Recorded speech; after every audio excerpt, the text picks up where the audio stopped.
Good evening everyone. শতাব্দীর কিচেনে আপনাদের সবাইকে স্বাগত জানাই। আজকের রেসিপি লাসৌনি মেথি। রেসিপিটি রুটি কিংবা পরোটার সাথে অসাধারণ লাগে।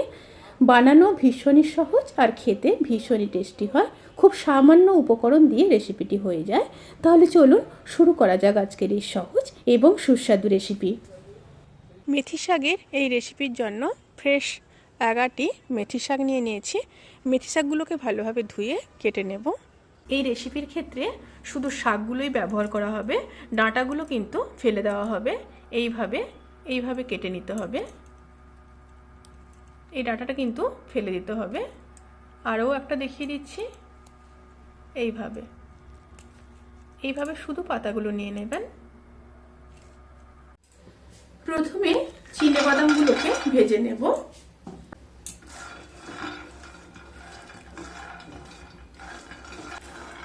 চিনেবাদামগুলো ভাজা হয়ে গেছে। এবার ঠান্ডা করে নিয়ে চিনেবাদামের খোসাগুলো ছাড়িয়ে নেব।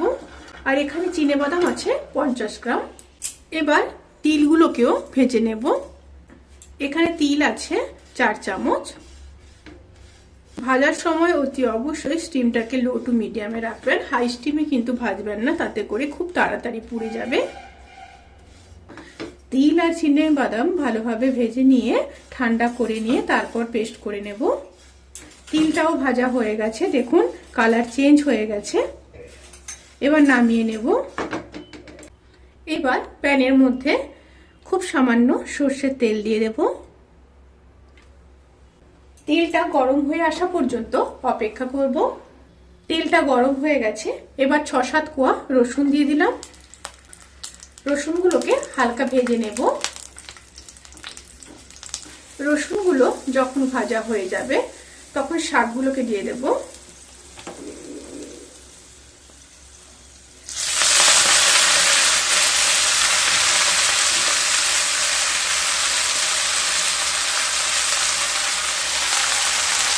সাথে পরিমাণ মতো লবণ দিয়ে দেব।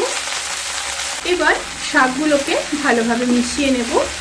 মিশিয়ে নিয়ে 10 থেকে 15 মিনিট রান্না করে নেব।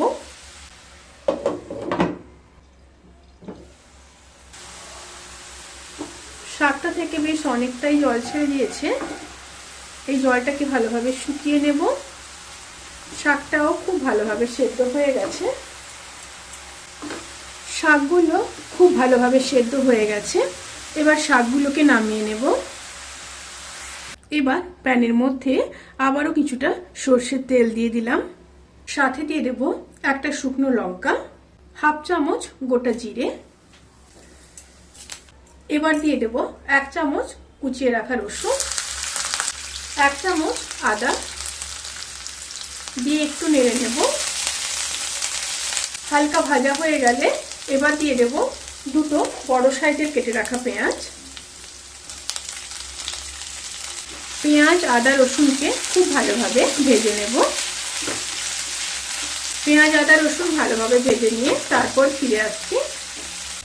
পেঁয়াজ আদা রসুন যখন খুব ভালোভাবে ভাজা হয়ে যাবে তখন একটা বড় সাইজের কেটে রাখা টমেটো দিয়ে দেব। টমেটো দিয়েও আবারও কিছুক্ষণ রান্না করে নেব।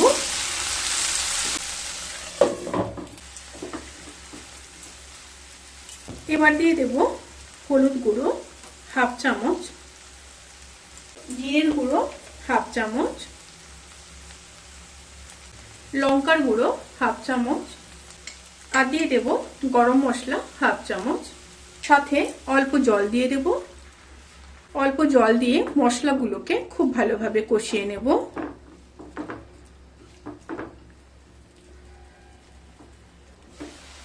মশলাগুলো খুব ভালোভাবে কষানো হয়ে গেছে। এবার দিয়ে দেব 1 চামচ বেসন। বেসন দিয়ে আবারও 1 থেকে 1.5 মিনিট খুব ভালোভাবে রান্না করে নেব। সাথে অল্প জল দিয়ে দেব। অল্প জল দিয়ে আবারও খুব ভালোভাবে মিশিয়ে নিয়ে 1 থেকে 1.5 মিনিট রান্না করে নিয়ে তারপর ফিরে আসছি। খুব ভালোভাবে রান্না করে নিয়েছি। এবার শাকগুলোকে দিয়ে দেব। শাকগুলোকে দিয়ে খুব ভালোভাবে মশলার সাথে মিশিয়ে নেব।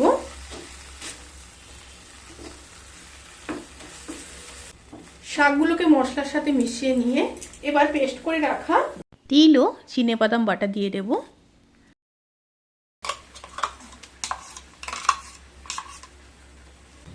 সাথে মশলা ধোয়া জলটাও দিয়ে দিলাম।